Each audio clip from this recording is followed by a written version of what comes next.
And in this tutorial, I'll show you how to make this super simple eyelash and eyebrow serum.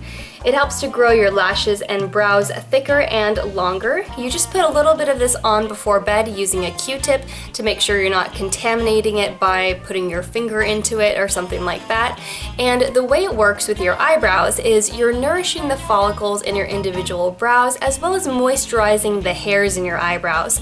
So when the hairs are moisturized, they're less likely to break off or fall out.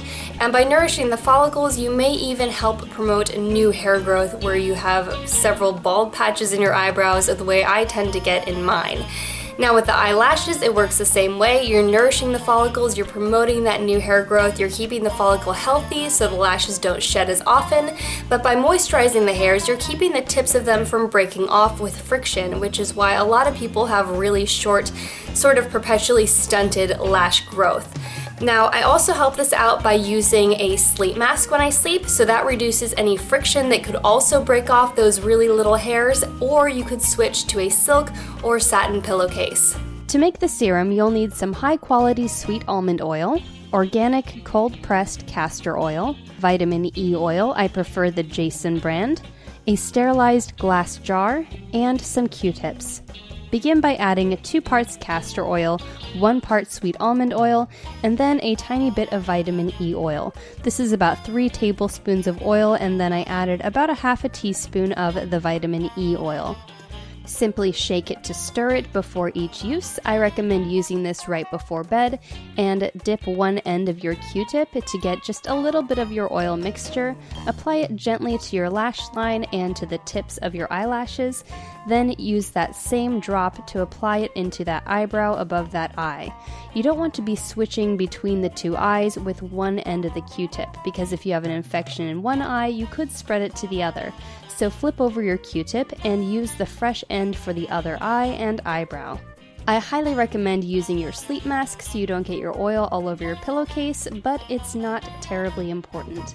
Here are my eyelashes and eyebrows before I started using the oil.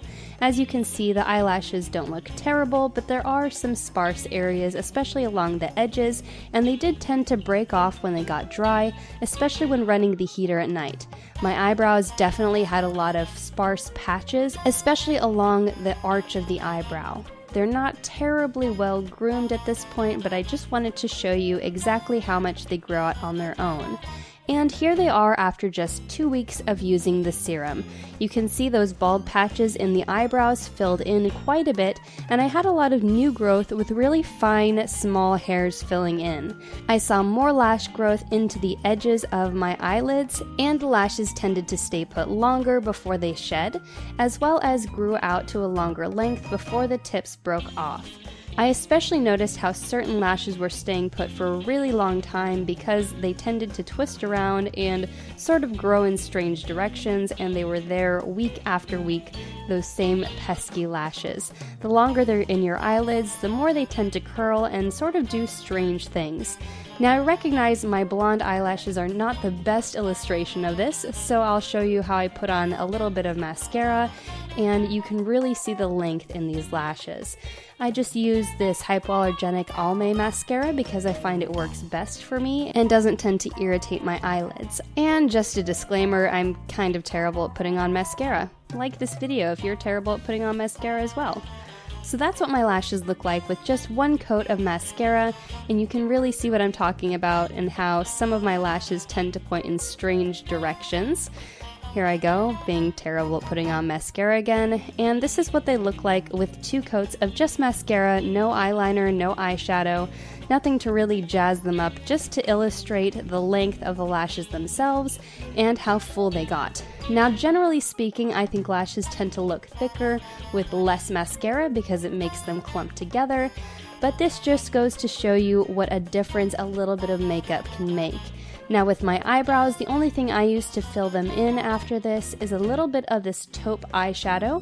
And redheads, take note, you really don't want to use any kind of a pencil or eyeshadow that is warmer because it's going to look really warm on your skin, and you really don't need that kind of warmth in your eyebrows because it tends to be distracting. Usually this taupe shade is all you need. And here is the rest of the makeup I decided to wear that day, just a little bit of eyeshadow. And for my eyeliner, I don't typically use regular eyeliner because it does tend to inhibit my lash growth. It sticks into the follicles, and then when I go to remove it, it tends to remove my lashes with it.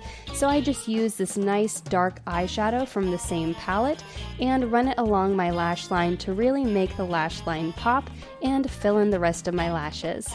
Thanks for watching. If you enjoyed this video and want to see more DIYs like this one, hit the like button and subscribe, and follow me on social media at Katrinaosity.